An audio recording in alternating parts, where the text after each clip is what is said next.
our 7th day fasting, and I'm here for the undocumented people who are graduating from campuses, from universities, and can't hold a job, and for those 300,000 families that are being broken apart, and the number keeps increasing, so I'm here for them. Tell me exactly when you started the fast and what day you're on and how it feels. Wednesday, day 7. Today is the toughest day for me, just because my body's actually feeling like the whole pain and everything. So I feel I'm aching every part. But just the music and the spirit keeps me going. Out of all the days, this is the toughest day for me. More keen to my sensitivity and all that. So it's really just the toughest day for me. But I'm going through it. It's actually starting to feel pain everywhere. The stomach, the legs, the joints, and all that. But Have you fasted before? I know first time.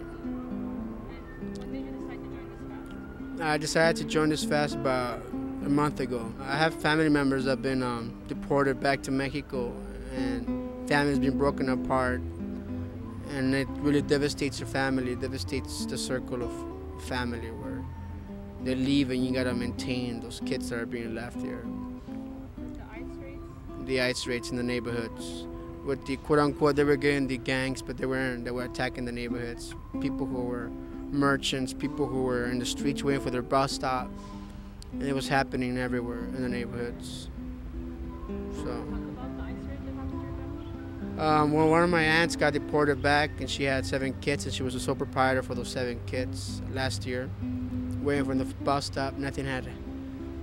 She was just going to work. Those kids were left here, and we had to take custody of them. So it's tough. So I dedicate this toughest day for my family, my aunt, and those 7 cousins of mine who live with me. And they always constantly ask me about their mother. The toughest thing is that I don't know when her mother's gonna come back, and if she ever gonna come back. And telling the 5 and 4-year-old that her mom's not coming back on a daily basis, it's what really kills your heart and your spirit. So this is the toughest day that I'm going through pain. It's nothing compared to what my cousins are going through on a daily basis. So this is for her. This day is for her.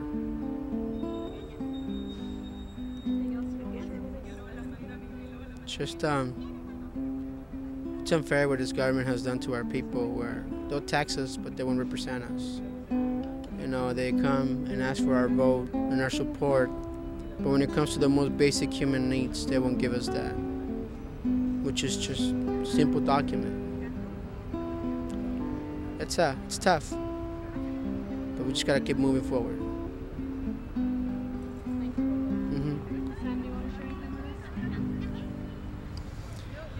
Well, we're here on the 7th day, and for me, I feel like some of the worst of the physical challenge of the fast has passed.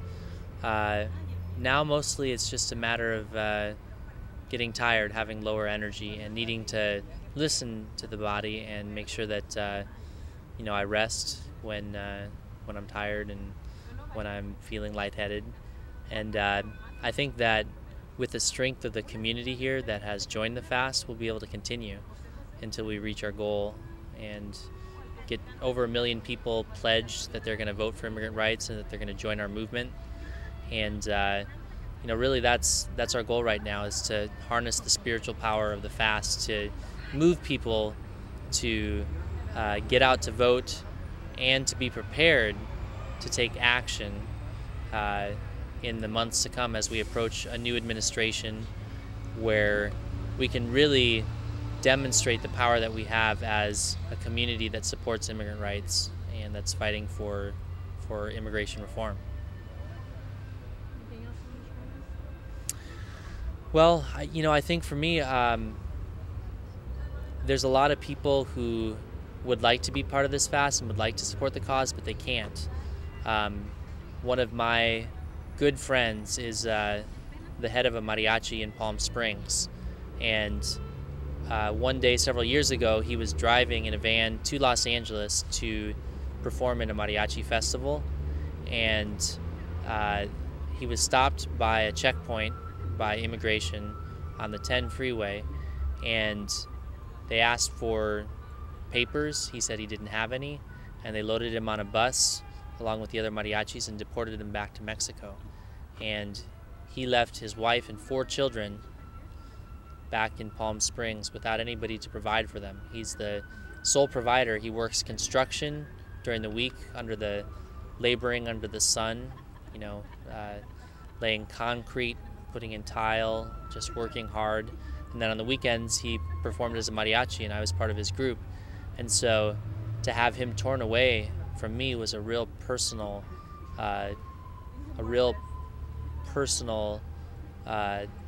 wound. You know, it was a real pain that I went through to see how his family suffered.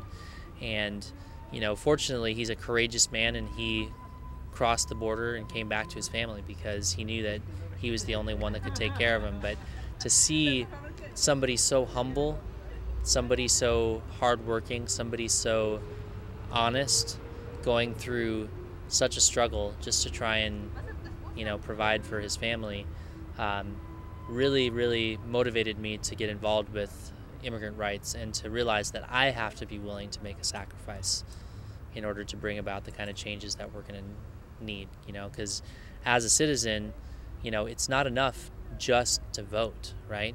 I believe that my responsibility goes further, and I need to call upon other people to join this cause. And, you know, that's really why I'm here, you know. He would love to be here supporting us along with the other mariachis, but he doesn't drive the 10 freeway anymore. He stays out there where he feels more safe. And so I dedicate to my fast to him and his family.